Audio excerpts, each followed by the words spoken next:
ఎవరైనా ఏదైనా సమస్యతో ఉన్నారు అని తెలిస్తే ఆ బాధను నీ బాధగా ఎంచాలి, ఆ కష్టాన్ని నీ కష్టంగా ఎంచాలి, ఆ శ్రమను నీ శ్రమగా ఎంచాలి. భక్తుడైన దావీదు గారు అంటాడు, వారు వ్యాధితో ఉన్నప్పుడు నేను గోనె పట్ట కట్టుకొని ఉపవాసము చేత నా ప్రాణాన్ని ఆయాసపరుచుకున్నాను అంటాడు. చప్పలు కొడుతూ స్తోత్రాలు చెప్దాం. సంఘం అట్లా ఉండాలి బిడ్డలారా. సంఘానికి వచ్చిన తర్వాత ఒకరితో ఒకరికి ఆత్మ సంబంధమైన పరిచయాలు ఏర్పరచుకొని, అక్క నా కొరకు ఈ విషయం ప్రార్థన చేయండి, అక్క మా కొరకు ఈ విషయం ప్రార్థన చేయండి, అక్క మన కుటుంబంలో ఏ సమస్య ఉందో నాకు చెప్పండి అక్క, మా కుటుంబ ప్రార్థనలో చేస్తాం, సంఘంలో ప్రార్థన చేసేటప్పుడు చేస్తామని ఒకరి భారాలు సంఘం ఒకరు భరించేటట్లుగా ఉండాలి. యేసయ్యకు మహిమ కలుగునుగాక. దైవజనమ, పేతురు వారు చెరసాల్లో ఉంటే సంఘము నిద్ర చంపుకొని ఆ రాత్రంతా అత్యాసక్తితో ప్రార్థన చేస్తామని. సంఘం ఎలా ఉండాలో చెప్తాను, నా వైపు చూడండి. యేసు ప్రభు వారు సంఘాన్ని శరీరంతో పోల్చాడు. ఏక శరీరం, ఏక శరీరములో సాటి అవయవాలు. నాతో కలిసి చెప్పండి, ఒకే శరీరములో సాటి అవయవాలు. అనేక అవయవాల సముదాయమే ఒక శరీరం. am I right? సంఘం కూడా అనేక మంది విశ్వాసుల సముదాయమే సంఘం. సంఘం అంటే ఓ జెర్మియా అన్న కాదు, సంఘం అంటే ఓ జ్యోతక్క కాదు, సంఘం అంటే ఒక ఇజ్రాయేల్ అన్న కాదు, సంఘం అంటే ఒక యేసుదాస్ గారు కాదు, సంఘం అంటే ఒక రాజ్ కుమార్ గారు కాదు, సంఘం అంటే ఒక సామ్యుయల్ గారు కాదు. ఇలాంటి అనేక మంది వ్యక్తులు కలిసిందే జీవము కలిగిన దేవుని సంఘం. నేను చాలాసార్లు చెప్తాను ఈ మాట. గురజాడ అప్పారావు గారు దేశాన్ని గురించి ఒక మాట అన్నారు. ఏమన్నారు చెప్పండి? దేశం అంటే మట్టి కాదు మనుషులో అన్నారు. నేను చెప్పే మాట ఏంటో తెలుసా? సంఘం అంటే రాతి గోడలు కాదు, రాతి గోడల మీద రాయబడిన రాతలు కాదు. సంఘం అంటే యేసుక్రీస్తు రక్తముతో విమోచించబడిన వ్యక్తుల సముదాయమే జీవము కలిగిన దేవుని సంఘమై ఉంది. విన్నారు ఈ మాట? సంఘం ఎలా ఉండాలి? ఏక శరీరము అని అన్నాం కదా, ఏక శరీరము అని అన్నాం కదా. మనిషి నడుచుకుంటా వెళ్తున్నాడు, ఎదురు దెబ్బ తగిలింది కాలుకి. దెబ్బ తగిలింది దేనికి? అబ్బా అనేది ఏది? కన్నీళ్లు గార్చేది ఏది? దెబ్బ తగిలింది ఎవరికి? కాలుకి దెబ్బ తగిలితే దీనికి అట్టాగే కావాలా? చూసుకొని బావద్దు, దీనికి ఇప్పుడు తెక్క చెప్పండి అంటదా? సంఘంలో ఎవరైనా బాధతో ఉంటే, సిస్టరు మా ఆయన కొంచెం మాట వింటలేదు సిస్టరు, మా పిల్లలు దారి తప్పారు సిస్టరు అని ఎవరైనా నీకు బాధతో చెప్తే, సరేలేమ్మా ప్రార్థన చేస్తానని ముందు చెప్పి పక్కకి వెళ్ళిన తర్వాత కొంతమంది ఏమంటారు తెలుసా? ఎందుకు పిల్లలు దారి తప్పారు అనుకున్నారు? సిస్టర్ మామూలుదా? భర్త ఎందుకు కొట్టాడు అనుకున్నారు? సిస్టర్ మామూలుదా? దీన్ని తెక్క ఇప్పుడు కుదిరిద్ది అని వెనక్కి వెళ్ళి కొసకొసలు పొర్రపాటున. ఆ దరిద్రపు మాటలు దేవుని బిడ్డల నోట రాకూడదు. ఎవరైనా వచ్చి, సిస్టర్ మా అబ్బాయి కాస్త డ్రింకింగ్కి అలవాటు పడ్డాడు, ఎవరైనా చెప్తే తల్లిలాగా గుండెల్లో దాచుకొని, కాలుకు దెబ్బ తగిలితే నోరబ్బా అన్నట్లు, కాలుకు దెబ్బ తగిలితే కళ్ళల్లో నుంచి నీరు కారినట్లు ఆ బాధను అనుభవిస్తున్న తల్లి కొరకు ప్రార్థించే ప్రార్థనా పరులు లేస్తే ఆ సంఘములో నుండి అడుగు వాటికంటే, ఊహించు వాటికంటే అత్యధికంగా దేవుడు కార్యాలు చేయటం ప్రారంభిస్తాడు. వాళ్ళు ప్రార్థన చేశారు, విడిపించయ్యా విడిపించయ్యా విడిపించయ్యా అని. అద్భుతం, దేవదూత దిగిరానే వచ్చాడు. ఇక ఆ విషయాలు చాలాసార్లు చెప్పాను. పేతురుని చెరసాల్లో నుంచి బయటికి తీసుకొచ్చారు. పేతురు వెళ్ళి ఎక్కడ నిలవబడ్డారో తెలుసా? ఏ ఇంటిలోనైతే ప్రార్థన జరుగుతుందో ఆ ఇంటి తలవాకిటి దగ్గర నిలవబడి తలుపు తడుతున్నాడు. ఓ మాట వినండి. దేవుని తలుపు మనం తడితే, దేని కొరకు మనం ప్రార్థన చేస్తున్నామో అదే ఏదో ఒక రోజు నిన్ను వెతుక్కుంటూ నీ తలుపు తట్టడం ప్రారంభించునుగాక. నా మాట అర్థమైందా? ఏం చెప్పండి. దేవుని తలుపు నువ్వు తడితే ఈ సమస్య ఉందయ్యా, జవాబు రాలా, కృంగిపోకు, అడుగు, మాటి మాటికి కన్నీళ్లు కాచు, మాటి మాటికి దేవుని సన్నిధిలో రోదన చేయి. దేని కొరకు దేవుని తలుపు తడుతున్నావో అదే నిన్ను వెతుక్కుంటూ ఏదో ఒక రోజు నీ వాకిడి దగ్గర నిలవబడి నీ తలుపు తట్టేటట్లుగా దేవుడు కార్యం చేస్తాడు. అసలు మన అంశం ఏంటి? అడుగు వాటికంటే పేతురు విడుదల పొందేటట్లుగా ప్రార్థన చేశారు, విడుదల పొందాడు. అడిగింది ఇచ్చినట్లా, అడిగిన దానికంటే ఎక్కువ ఇచ్చినట్లా? నా మాట అర్థం కాలేదా? ఇంకోసారి అడుగుతా. పేతురుని విడిపించాయా అని ప్రార్థన చేశారు, పేతురు విడుదల పొందాడు. ఇప్పుడు ఇది అడిగింది ఇచ్చినట్లా, అడిగిన దానికంటే ఎక్కువ ఇచ్చినట్లా? మీరు తెలుగు వాళ్ళు, అమెరికా వాళ్ళ ముందు దానికి నాకు సమాధానం చెప్పండి అన్నా. విజయవాడనా? మీరు చెప్పండి. పేతురుని విడిపించాయా అని ప్రార్థన చేశారు, నిజామాబాద్ నువ్వు అన్న చెప్పు. పేతురుని విడిపించాయా అని ప్రార్థన చేశారు కదా. పేతురు విడుదల పొందారు. ఈ ప్రార్థనకు దేవుడు జవాబు ఇచ్చాడు కదా. అడిగిన దానికి దేవుడు జవాబు ఇచ్చినట్లా, అడిగిన దానికంటే ఎక్కువ చేసినట్లా? ఒరే శ్రీకాకుళం తమ్ముడా, నేను శ్రీకాకుళం పంపిస్తా. అడిగిన దానికంటే ఎక్కువ చేసినట్టు ఎట్లయితే? అడిగింది ఇచ్చాడు. మన అంశం ఏంటి? అడిగిన దానికంటే, ఊహించిన దానికంటే ఎక్కువ చేసేవాడు అని మనం విన్నాం కదా. పేతురుని విడిపించాయి అంటే పేతురుని విడిపించడం మాత్రమే కాదు, పేతురు చెరసాలలో పడటానికి పేతురు చెరసాలలో పడటానికి ఏ రాజు కారకుడయ్యాడో ఈ అధ్యాయం చివరికి వచ్చేసరికి ఆ రాజు చచ్చాడంతే. ఎట్లా చచ్చాడు? బైబిల్ తెలిసిన వాళ్ళు కదమ్మా, చెప్పండి తల్లి, ఎట్లా చచ్చాడు? అదే చెప్పాలి. పురుగులు పడి చచ్చాడు. నేనంట సంఘం ఏమైనా హేరోదుని లేపాయి, హేరోదు అనేవాడు భూమి మీద ఉండకూడదు. ప్రార్థన చేశారా? ఈ దేవుడు ఎవరో తెలుసా? అడుగు వాటికంటే, ఊహించు వాటికంటే అత్యధికంగా కార్యాలు చేసేవాడు. సంఘమా, సంఘంలో మనం 24 గంటలు ఇలా ప్రార్థన చేస్తూ ఉంటే ఆ ప్రార్థన ధూపం ద్వారా క్రైస్తవ్యానికి వ్యతిరేకంగా లేచిన రాజులను మార్చనైనా మారుస్తాడు, అసలు వాళ్ళు భూమి మీద లేకుండానైనా చేస్తాడు. రెండిట్లో ఏది జరిగితే బాగుంటుంది? మొదటిదే, ఎవ్వరూ నరకానికి వెళ్ళకూడదు, ఒక్క ఆత్మ కూడా నరకానికి వెళ్ళకూడదు. అయితే దైవజనమా, అడిగిన దానికంటే, ఊహించిన దానికంటే దేవుడు కార్యం చేయాలంటే ముందు సంఘం అడగాలి, ఉపవసించాలి, మందిరానికి రావాలి. ప్రభా ఇది పరిస్థితి, ఈ విషయంలో కార్యం చేయి, మాసాంతర కూటానికి రావాలి, శనివారం ఉపవాస ప్రార్థనకు రావాలి. రాకుండా ఉంటే దేవుడు కార్యం చేయలేడు. బైబిల్ ఏమని రాసిందో తెలుసా? వారు దేవునిని అడుగనందున వారు ఏమీ పొందుకోలేకపోతున్నారు. చెప్పండి చెప్పాలి తమ్ముడా. కెనరా బ్యాంకా, యూనియన్ బ్యాంకా? Canara bank, IDBI, industrial bank. Praise the Lord. Right, చూడండి. దేవునిని అడగనందున వారే బిడ్డలారా, కొన్ని మన జీవితంలో ఇవ్వాలనే ఆశ దేవునికి ఉంటుంది. అడగనందువల్ల నీ బ్రతుకులో నువ్వెన్నో కోల్పోతున్నావు. అరుణోదయపు ప్రార్థన నీకు లేకపోవటాన్ని బట్టి ఎన్నో నువ్వు పొందుకోలేకపోతున్నావు. కుటుంబంలో కుటుంబ ప్రార్థన జరగకపోవటాన్ని బట్టి, సికింద్రాబాద్ రాజనా కుటుంబ ప్రార్థన జరుగుతుందా సాయంత్రం? నేను రేపు సాయంత్రం వచ్చి చూస్తా. కుటుంబ ప్రార్థన జరగనందువల్ల మనం పొందుకోలేకపోతున్నాం. యేసయ్య అంటారు కదా, అడుగుడి, వెదకుడి, తట్టుడి. ఈ దేవుడు అడిగింది ఇచ్చేవాడు మాత్రమే కాదు, అడిగిన దానికంటే, ఊహించిన దానికంటే అత్యధికంగా కార్యాలు చేసేవాడు. హిజ్కియాకి వీపు మీద క్యాన్సర్ పుండు పుట్టింది. ప్రార్థన చేశాడు, బ్రతికించయ్యా. ఏమని ప్రార్థన చేశాడంటే బ్రతికించమని ప్రార్థన చేశాడు.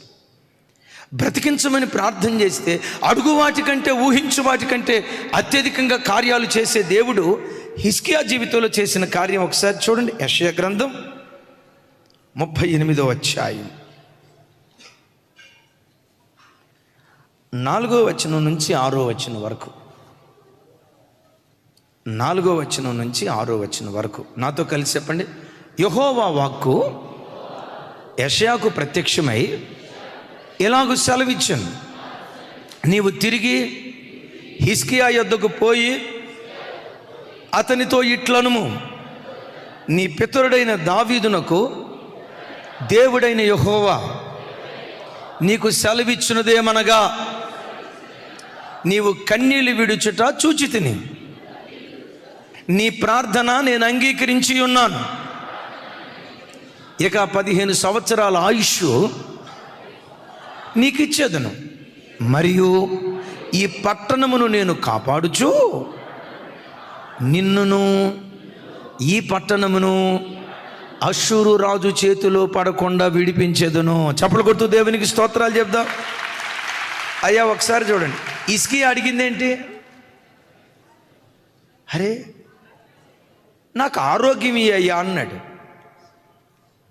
ఆరోగ్యం ఇచ్చాడు, పట్టణాన్ని కాపాడుతానంటాడు. అష్షూరు రాజు చేతిలో పడకుండా పక్షులు ఎగురుచూ తన పిల్లలను కాపాడినట్లుగా ఈ పట్టణాన్ని నేను కాపాడుతానంటాడు. పట్టణాన్ని కాపాడమని ఆయన ఏం ప్రార్థన చేయలే. ఈ స్థలంలో అష్షూరు రాజు చేతిలో నుంచి వేరే సందర్భంలో ప్రార్థన చేశాడు. ఇక్కడ వచ్చేసరికి అష్షూరు రాజు చేతిలో నుంచి తప్పించమని ఏం ప్రార్థన చేయలే. పట్టణం కొరకు ప్రార్థన చేయలేదు, ప్రజల కొరకు ప్రార్థన చేయలేదు, తన కొరకు ప్రార్థన చేస్తే దేవుడు అంటాడు, నిన్ను కాపాడతా, నీ పట్టణాన్ని కాపాడతా, శత్రువు చేతిలో నుంచి పట్టణాన్ని నేను తప్పిస్తా. అడిగింది ఒక్కటే కదయ్యా, అడిగింది నేను ఇస్తే అడుగు వాటికంటే ఊహించు వాటికంటే అత్యధికంగా కార్యాలు చేసే దేవునిగా నేనెట్లా మిగిలిపోతాను? దైవజనమా, ప్రతి దినం ప్రభు సన్నిధిలో అడగండి. అది ఆత్మ సంబంధమైన అవసరమైన, శరీర సంబంధమైన అవసరమైన ప్రతి విషయం దేవుని సన్నిధిలో అడగండి. వారు దేవునిని అడగనందున అడుగు, నువ్వు అడిగిన దానికంటే ఊహించిన దానికంటే అత్యధికమైన కార్యాలు నా దేవుడు చెయ్యునుగాక. అయితే ఇక్కడ ఒక మాట చెప్తాను. హిజ్కియా ప్రార్థన దేవుడు అంతగా అంగీకరించడానికి హిజ్కియాలో ముద్దాడే 2 శ్రేష్టమైన గుణాలు ఉన్నాయి. అతని తండ్రి పేరు, గడిచిన దినాల్లో అతని తల్లి గూర్చి కూడా అద్భుతమైన వర్తమానం మదర్స్ డే రోజు చెప్పాను. తండ్రి ఆమోజు భక్తిపరుడు కాదు, చెడ్డ రాజు. ఆ చెడ్డ రాజు తండ్రి కడుపును పుట్టిన హిజ్కియా ఉన్నాడే 25వ ఏట రాజు అయ్యాడు. ఏ ఏట చెప్పాలి? 25వ ఏట అంటే నిండు వయసు అందామా, నడి వయసు అందామా? టకామని చెప్పండి. నిండు యవ్వన వయసు. నిండు యవ్వన వయసులో రాజైన తర్వాత బైబిల్లో రాయబడిన అద్భుతమైన మాట, రాజైన మొదటి సంవత్సరం మొదటి నెల మొట్టమొదటి రోజు దేవాలయము యొద్దకు వెళ్ళి దేవాలయపు తలుపులు తెరిచి దేవుని మందిరాన్ని బాగు చేశాడట. చూడండి ఆ మాట, దినవృత్తాంతాల గ్రంథం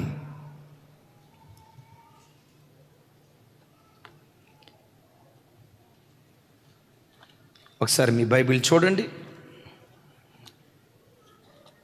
2వ దినవృత్తాంతాల 2వ గ్రంథం. అందరూ ఒక్కసారి మీ బైబిల్ తెరవండి ప్లీజ్, అది చదివితేనే బాగుంటుంది. 29వ అధ్యాయం 3వ వచనం 17వ వచనం నేను చదువుతాను, అందరూ నాతో కలిసి. సరే, మొదటి వచనం కూడా ఒకసారి ప్రారంభించుదాం. హిజ్కియా ఏలనారంభించినప్పుడు 25 ఏండ్ల వాడై యెరూషలేములో ఏలెను. ఏ సంవత్సరంలో రాజు అయ్యాడు? 3వ వచనం నాతో కలిసి చెప్పండి. అతడు తన ఏలుబడి యందు మొదటి సంవత్సరం మొదటి నెలను యెహోవా మందిరపు తలుపులు తెరిచి వాటిని బాగు చేసెను. 17వ వచనం, మొదటి నెల మొదటి దినమున వారు ప్రతిష్ఠ చేయనారంభించి. 3వ వచనంలో ఏమని రాస్తుంది? తన ఏలుబడిలో మొదటి సంవత్సరం మొదటి నెల అని రాస్తుంది. 17వ వచనంలో ఏమని రాస్తుంది? మొదటి నెల మొట్టమొదటి రోజు. విచిత్రం చూడండి, రాజైన మొదటి సంవత్సరం మొదటి నెల అంటే అట్లా సింహాసనం మీద కూర్చున్న వెంటనే, ఇప్పుడు వైఎస్ రాజశేఖర రెడ్డి గారు ఉన్నారు, ఆయన ముఖ్యమంత్రి అయిన వెంటనే మొట్టమొదటి సంతకం ఏ ఫైల్ మీద చేశాడు? అనుభవించారు కానీ మర్చిపోయారు. కృతజ్ఞత కలిగిన వాళ్ళు మీరు. అయ్యా యేసుదాస్ గారు, మీకు బాగా తెలుసు కదా, ఆరోగ్యశ్రీ మీద. చంద్రబాబు నాయుడు గారు ముఖ్యమంత్రి అయినప్పుడు ఆయన దేని మీదో మొట్టమొదటి సంతకం దేని మీదో చేసి ఉంటారు. వాళ్ళు దేని మీద చేశారో నాకు తెలియదు, కానీ హిజ్కియా రాజైన వెంటనే మొట్టమొదట తను ప్రారంభించిన పని దేవుని మందిరాన్ని బాగు చేయాలని. ఇప్పుడు ఏమైనా అడుగుతాడో తెలిసిరా తల్లి? నా వైపు చూడండి, గుండెల్లో రాసుకోండి మాట. అయ్యా, నీ మందిరం పాడైతే నేను చూసి చూడనట్టు లేనుగా, నీ ఇల్లు పాడైతే నేను బాగు చేసేగా, మరి నా ఒళ్ళు పాడైతే నీవెట్లా మౌనంగా ఉంటావు? నీ ఇంటిని నేను బాగు చేసినట్లుగానే నా ఒంటిని నువ్వు బాగు చేయాలయ్యా అన్నాడు. ఆ మాట అన్నాడో లేదో, బాగు చేయటమే కాదు 15 సంవత్సరాల ఆయుష్ నీకు పొడిగిస్తున్నాను అన్నాడు. బిడ్డలారా, నేను స్వార్థంతో ఏం చెప్పట్లా. మీ జీవితంలో సమయమందు అసమయమందు దేవుని మందిరపు పనికి నేను ఎలా ఉపయోగపడాలి? లైవ్ ఇచ్చేదానికా, కెమెరా షూటింగ్కా, మందిరాన్ని ఓడవటానికా, బాత్రూములు కడగటానికా, ఎడిటింగ్ వర్క్ చేయటానికా? నాకు కలిగిన బలం, నా ధనం, నా సమయం దేవుని మందిరానికి ఎలా ఉపయోగపడాలని, ఏ చిన్న మేలు నీ ఇంటిలో చేసిన మేలు పొందుకున్న మరుక్షణమే దేవుని మందిరాన్ని గుర్తుకు తెచ్చుకోండి. ఒకళ్ళు కూడా ఆమె చెప్పలా. ఏమన్నా నేను? ఇప్పుడు రాజు అయ్యాడు. రాజు అయిన వెంటనే దేని గుర్తుకు తెచ్చుకుంటున్నాడు? చెప్పాలి గట్టిగా. దేవుని మందిరాన్ని. ఎప్పుడైనా నువ్వు ఒక మంచి ఉద్యోగం పొందినా, ఓ చక్కటి ప్రమోషన్ ఇచ్చిన, ఆర్థికంగా ఒక మంచి స్థితిలోకి దేవుడు ఎదిగింపు చేసిన, దేవుని ప్రతినిధిగా చెప్తున్నాను, నీ బలం, నీ సమయం, నీ ధనం దేవుని ఇంటిని కట్టడానికి వినియోగించు. ఎప్పుడైనా నీ ఇంటిలో కష్టకాలం వచ్చినప్పుడు దయగల దేవుడు నీవు చేసిన దాన్ని గుర్తుకు తెచ్చుకొని నీ ఇంటిని దేవుడు కట్టడం ప్రారంభిస్తాడు. నమ్ముతారు ఈ మాట? సరే, హిజ్కియా చేసింది ఇదొకటైతే, దీన్ని మించి హిజ్కియా భక్తిని తారాస్థాయిలో చూపించే ఒక సన్నివేశం ఏంటో తెలుసా? న్యాయాధిపతుల కాలం మొదలుకొని, ఇంకా చెప్పాలంటే దైవజనుడైన మోషే కాలం మొదలుకొని హిజ్కియా ముందు వరకు ఇజ్రాయేలు దేశంలో ఉన్న దేవుని మందిరంలో ఒక దుష్కార్యం జరుగుతూ ఉండేది. వండకూడని ఒక విగ్రహం ఉంది. ఏంటో చెప్పమంటారా? అరణ్యంలో ఉంటుండగా మోషే ఇత్తడి సర్పాన్ని చేశాడే. అందరూ చూడాలి ఈ మాట. ఇత్తడి సర్పాన్ని చేశారే. ఆ ఇత్తడి సర్పం, అందరూ సర్పపు కాటుకు గురై చావు బ్రతుకుల మధ్యలో కొట్టుమిట్టాడుతున్నప్పుడు మోషే ప్రార్థన చేస్తాడు, అయ్యా ఏం చేయాలి? ఇత్తడి సర్పాన్ని చేయయ్యా, ఇత్తడి సర్పాన్ని అలా పైకెత్తు, ఎవరైతే నిదానించి చూస్తారో వాళ్ళు బ్రతుకుతారు అన్నాడు. ఇప్పుడు గమనించండి, అనేక మంది దాని వైపు నిదానించి చూశారు. నిదానించి చూడటాన్ని బట్టి సర్పపు కాటుకు గురైన వాళ్ళు చావు బ్రతుకులో నుంచి విడిపించబడి సజీవంగా నిలవబడ్డారు. అయితే గమనించండి, ఇక్కడ ఏం జరిగిందో తెలుసా? ఆ ఇత్తడి సర్పంలో ఉన్న ఆ రూపాన్ని తుత్తునీలుగా చేయకుండా అది ఇశ్రాయేలు దేశానికి తీసుకొచ్చి చాలా సంవత్సరాల పాటు షిలోహు మందిరంలో ఉందని న్యాయాధిపతుల కాలంలో. విచిత్రం చూడండి, మొదటి రాజు సౌలు పట్టించుకోవాలా, అసలు మామూలుగానే పట్టించుకోడు ఆయన, అది వేరే సంగతి. దేవుని హృదయానుసారుడైన రాజు రెండో వాడు ఉన్నాడు. ఎవరు? పెద్దగా దావీదుకు ధర్మశాస్త్రం తెలుసా తెలీదా? వాక్యం తెలుసా తెలీదా? ఆకాశం క్రింద భూమికి పైన చెప్పాలి ఏ రూపాన్ని చేసుకోకూడదు, వాటికి పూజించకూడదు, దావీదు గారికి తెలుసా తెలీదా? మరి దావీదు గారికి తెలిసినప్పుడు ఈ ఇత్తడి సర్పం దేవుని మందిరంలో ఉందన్న సంగతి తెలిసినప్పుడు ఆయన ఎందుకు పట్టించుకోవాలా? ఎందుకు పట్టించుకోలేదో తెలుసా? ఇజ్రాయేలీల మనసులో ఏముందో తెలుసా? ఇత్తడి సర్పం వైపు నిదానించి చూసినప్పుడు బ్రతికేమంటే మొత్తానికి ఇత్తడి సర్పం లోపల ఏదో ఉండి ఉంటుంది. వింటున్నారా? మహిమ ఉండి ఉంటుంది. అయ్యా వినండి సార్, మహిమేదో ఉండి ఉంటుంది. అమ్మో, దీని లోపల ఏదో మహిమ ఉంటుందని చెప్పి దాన్ని తుత్తునీలుగా చేస్తే మన బ్రతుకులు తుత్తునీళ్ళు అయిపోతాయేమోనని, ఏదో మహిమ ఉందని దాన్ని ఏం చేయకుండా ఉన్నారు. మిమ్మల్ని అంట, దానివైపు నిదానించి చూసినందువల్ల బ్రతికారు, నిజమే. బాగు చేసే మహిమ దానిలో ఉండటాన్ని బట్టి బాగుపడ్డారా, దేవుని వాక్యానికి విధేయత చూపటాన్ని బట్టి బాగుపడ్డారా? పెద్దగా చెప్పాలి. ఎత్తడి సర్పం స్థానంలో కట్టె రూపంలో ఉన్న సర్పాన్ని నిలవబెట్టిన దేవుడు చూడమంటే చూస్తే బాగుపడేవాళ్ళు.